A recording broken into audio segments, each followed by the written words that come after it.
Hello and welcome everyone. तो जैसा कि आप लोगों को पता है कि हम लोग क्लास 9 की हिस्ट्री का चैप्टर फर्स्ट पढ़ रहे हैं, जिसमें हम लोग 5 टॉपिक पहले ही पढ़ चुके हैं।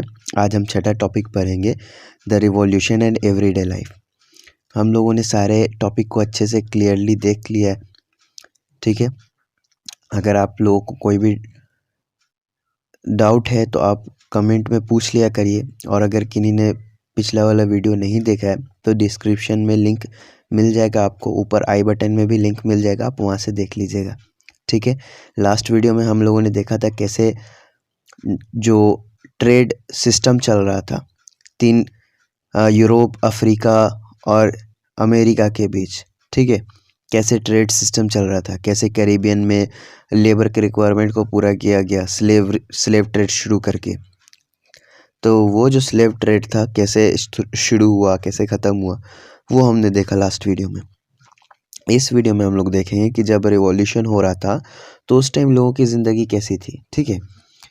तो क्या सबसे पहला क्वेश्चन यही है कि क्या पॉलिटिक्स से हम लोगों का पहनावा, लोगों का लैंग्वेज और उनके जो बुक्स होते हैं, क्या ये सब चेंज कर सकते हैं, ये सब चीज़ें बदल सकती हैं? तो 1789 के बाद फ्रांस में यही हुआ था। औरत, मर्द, बच्चे, इन सभी के क्लॉथ्स, लैंग्वेज, बुक्स सब चेंज हो गए थे, ठीक है। रिवॉल्यूशनरी गवर्नमेंट ने खुद इस चीज़ को अपने एज अ ड्यूटी माना कि जितने भी लोग हैं उनको, मतलब अपना जो लिबर्टी और इक्वलिटी का जो आइडिया था ना, रिवॉल्यूशनरी गवर्नमेंट सभी लोगों के बीच फैलाना चाहती थी, ठीक है। तो इसीलिए उसने क्या करवाया कि लिबर्टी और इक्वलिटी के आइडिया को हर लैंग्वेज में ट्रांसलेट करवाना शुरू कर दिया, ठीक है। तो उस टाइम क्या हुआ ना कि सबसे एक इम्पॉर्टेंट लॉ लाया गया, जो कि था सेंसरशिप को ख़त्म करना। सेंसरशिप में क्या होता है ना कि पहले के टाइम पे राजा के सेंसर्स हुआ करते थे, कुछ लोग हुआ करते थे जो कि अगर कुछ भी रिटन मटेरियल या कल्चरल एक्टिविटी उस टाइम होता था, लाइक उस टाइम बुक जो प्रिंट होती थी, न्यूज़पेपर छपती थी, ड्रामाज वगैरह प्ले होते थे, तो पहले किंग के सेंसर उसको चेक करते थे, एनालाइज करते थे कि क्या ये जो रिटन मटेरियल है, ये कल्चरल एक्टिविटी है, राजा के अगेंस्ट तो नहीं है ना। अगर अगेंस्ट होगा तो अप्रूव नहीं करेंगे, और अगेंस्ट नहीं हुआ तो अप्रूव करेंगे। तो ये चूँकि सेंसर्स के द्वारा होता था राजा के, तो इसको हम लोग सेंसरशिप बोलते थे।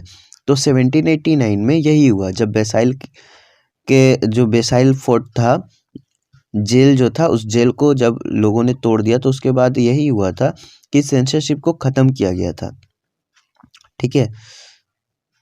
लोगों को उनका अधिकार मिल गया, लाइक उनको फ्रीडम ऑफ स्पीच मिला, अपने आइडियाज़ को एक्सप्रेस करने का राइट मिला।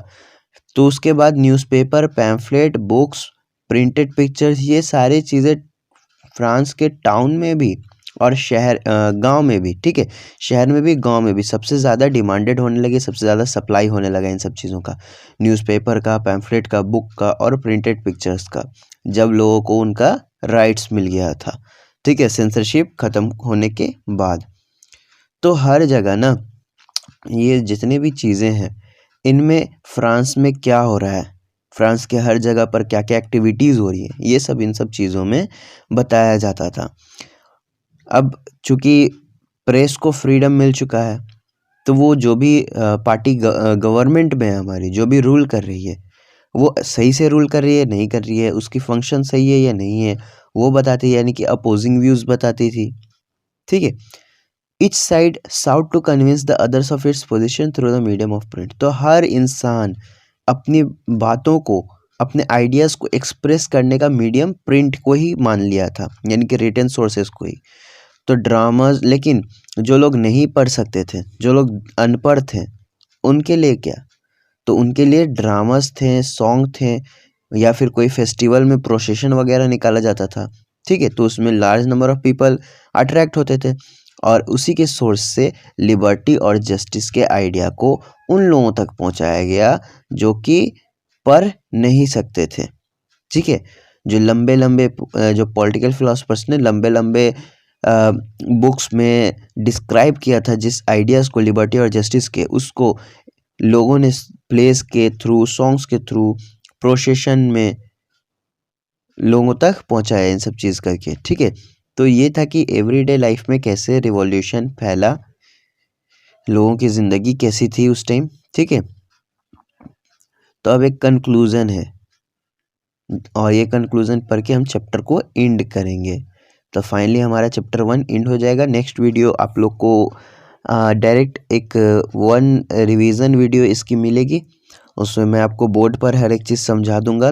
लगभग 15 से 20 में आपका चैप्टर ख़त्म हो जाएगा। ज़्यादा लगेगा तो आधा घंटा लगेगा, ठीक है।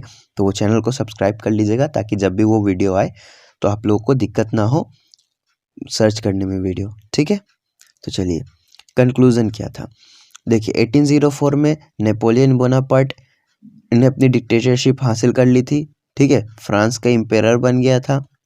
उसके बाद अगल बगल की जितनी भी यूरोपियन कंट्रीज़ थी ना, वहाँ पे डायनेस्टीज़ को ख़त्म किया और अपना किंगडम्स बनाया और अपने फैमिली के मेंबर्स को वहाँ पर बैठा दिया ताकि वो उसका बात मान सके। यानी कि जितनी भी यूरोपियन कंट्रीज़ है वहाँ पर नेपोलियन अपना राज फैला लिया। Napoleon saw his role as a moderniser of Europe. Napoleon का मानना था ना कि हम यूरोप का भला कर रहे हैं, यूरोप को मॉडर्न बना रहे हैं। उसने काफ़ी सारे लॉज लाए, लाइक प्राइवेट प्रॉपर्टी को प्रोटेक्ट करने का, वेट और मेजरमेंट का यूनिफॉर्म सिस्टम लाया हर जगह, ठीक है। डेसिमल सिस्टम भी लाया।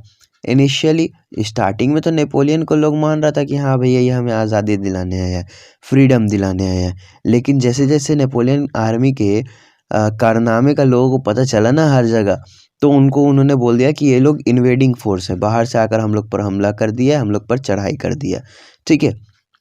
तो फाइनली कंजर्वेटिव्स ने इसको वाटरलू में 1815 में हरा दिया था नेपोलियन को। उसके बाद बहुत सारे जो इसके रिवॉल्यूशनरी आइडियाज़ थे about liberty and modern laws, उसको जो भी मतलब कंजर्वेटिव्स को जो लगा, कंजर्वेटिव्स को कि हाँ ये लॉ हिटलर का अच्छा था तो उसको रखा गया, और जो इसको लगा कि हाँ ये लॉ अच्छा नहीं था हिटलर का, ये मॉडर्नाइजेशन अच्छा नहीं था हिटलर का, तो उसको उन्होंने ख़त्म कर दिया, ठीक है। तो काफ़ी लॉन्ग इम्पैक्ट रहा हिटलर के लॉज वगैरह का। तो लिबर्टी और डेमोक्रेटिक्स की जो आइडिया थी, डेमोक्रेटिक राइट्स की, यही फ्रेंच रिवॉल्यूशन की हमारी लीगेसी थी, यही मेन पॉइंट था। यानी कि फ्रेंच रिवॉल्यूशन जो फ्रेंच रिवॉल्यूशन था वो सिर्फ और सिर्फ हुआ लिबर्टी के लिए और डेमोक्रेटिक राइट के लिए। यही हमने इस पूरे चैप्टर में पढ़ा, जो कि फ्रांस से लेकर पूरे यूरोप में फैला 19वीं सेंचुरी के टाइम पर, ठीक है। जहाँ फ्यूडल सिस्टम ख़त्म किया गया, यानी कि गुलामी की जो परंपरा चली आ रही थी उसको ख़त्म किया गया। जो कॉलोनी में जो लोग रहते थे, यानी कि जहाँ पर ब्रिटिश ने अपना कब्ज़ा किया हुआ था, जो एक देश से, देखो एक देश से जब दूसरे देश में जाकर लोग रहते हैं ना अपनी कॉलोनी बसाकर, तो उसको बोलते हैं हम लोग कॉलोनाइज्ड पीपल, ठीक है। तो कॉलोनाइज्ड पीपल ने भी इस पर वर्क किया अपनी फ्रीडम पाने के लिए, ठीक है। उन्होंने अपने नेशन को सॉवरेन बनाना चाहा, यानी कि जिस पर कंट्रोल बाहर वालों का ना हो, अपने का हो। तो हमारे इंडिया में दो लोग थे, टीपू सुल्तान और राम मोहन राय। इन दोनों ने फ्रांस के आइडिया को पूरे इंडिया में फैलाया, ठीक है, और लोगों को रिवॉल्यूशन के लिए मनाया, इंस्पायर किया। तो ये थी हमारी पूरी स्टोरी चैप्टर की। अब नेक्स्ट चैप्टर में हम लोग पढ़ेंगे कि रशियन रिवॉल्यूशन क्या था, ठीक है। इसमें हम लोगों ने पूरा पढ़ लिया एबोलिशन ऑफ स्लेवरी, गुलामी कैसे ख़त्म हुई। उससे पहले हमने पढ़ा था कि क्या वुमेन का कोई रिवॉल्यूशन में कोई कंट्रीब्यूशन था, तो हमने देखा था कि दो क्लब बना था इसमें, सोसाइटी ऑफ रिवॉल्यूशनरी और रिपब्लिकन वुमेन का। उससे पहले हमने देखा कि उससे पहले हमने टॉपिक देखा कि फ्रांस में कैसे मोनार्की ख़त्म हुआ, कैसे रिपब्लिक हुआ। तो वर्कर्स पार्टी वगैरह बनी थी इसमें, और उन्होंने अपना डिसाइड किया था कि ये लोग लॉन्ग स्ट्रिप वाले पहनेंगे पैंट और रेड सोवियत हैट। उसी टाइम आया था जिसमें जैकोबिन क्लब बना था, मैक्सिमिलियन रॉबर्ट्सबेरी उसका लीडर था, ठीक है। रेन ऑफ टेरर हमने देखा था इसी में। उससे पहले हमने देखा कि कैसे रिवॉल्यूशन हुआ, रिवॉल्यूशन का क्या कारण था, टैक्स कैसे लगा, ठीक है, ये सब हमने देखा। उससे पहले हमने इंट्रोडक्शन लिया था चैप्टर का कि कैसे फ्रांस था 18वीं सेंचुरी के टाइम पर, लेट 18वीं सेंचुरी के टाइम पर, ठीक है।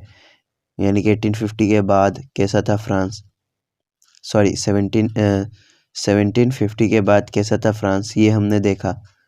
ठीक है, और उससे पहले तो पूरा ओवरव्यू था चैप्टर के आपका फ्रेंच रिवॉल्यूशन का।